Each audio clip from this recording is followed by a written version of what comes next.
द्वारा भी हम लोग ध्यान में परमात्मा के स्वरूप की आकृति बनाते हैं।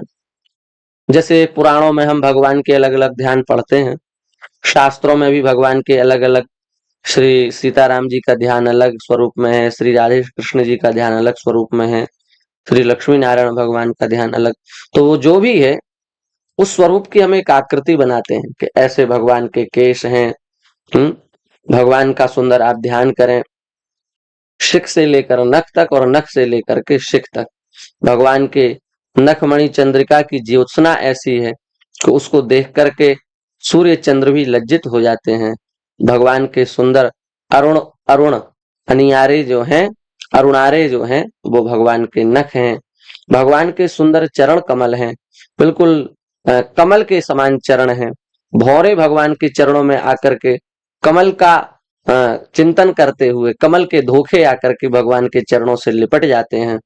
भगवान के चरण तल में सुंदर 24-24 चिन्ह हैं, जिसमें ध्वजा अंकुश वज्र कमल मुख्य चिन्ह माने गए हैं। उसके बाद में भगवान के सुंदर गुल्फों का ध्यान करें, भगवान के सुंदर जंघा का ध्यान करें, भगवान के सुंदर जघन का ध्यान करें, भगवान के सुंदर कटि प्रदेश का ध्यान करें, भगवान के सुंदर हृदय का ध्यान करें।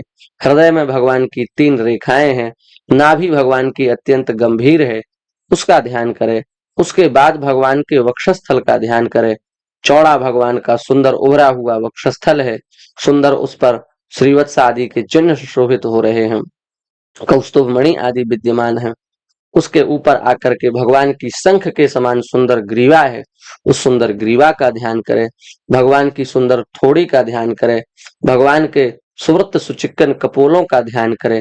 कपोलों के ऊपर कर्णांत दीर्घ नयन भगवान के जो नेत्र हैं उनका ध्यान करें। कान तक भगवान के नेत्र हैं, उन सुंदर नेत्रों का ध्यान करें। मानो भगवान यह कह रहे हैं कि यदि भक्त छोटी छोटी आंखों से मेरा दर्शन करता है तो मैं अपने विशाल जो नेत्र हैं उन नेत्रों से उस भक्त को सुख देता हूँ। भगवान के सुंदर आयानुलंबित भुजाओं का ध्यान करें। भगवान के हाथ बड़े लंबे हैं, घुटनों तक हैं। मानो भगवान कह रहे हैं कि यदि भक्त मेरे मेरे दर्शन के लिए, मुझसे मिलन के लिए व्याकुल है और कदाचित वो मेरे पास तक न पहुंच पाए तो मैं अपनी विशाल विशाल भुजाओं को फैला करके उस भक्त को अंगीकार कर लूंगा, उस भक्त को अपना लूंगा। तो भगवान के सुंदर सुवृत्त सुचिक्कन कपोल हैं, आजानुलंबित भुजाएं हैं, कर्णांत दीर्घ नयन है, उन्नत विशाल सुंदर ललाट है, ललाट पर सुंदर तिलक है और वक्षस्थल पर भृगु जी के चरण का चिन्ह भी है। उसके बाद में भगवान के सुंदर कर्ण हैं और फिर भगवान के कुंचित केश हैं, सुंदर गुच्छेदार अलकावलियों से युक्त भगवान के केश हैं।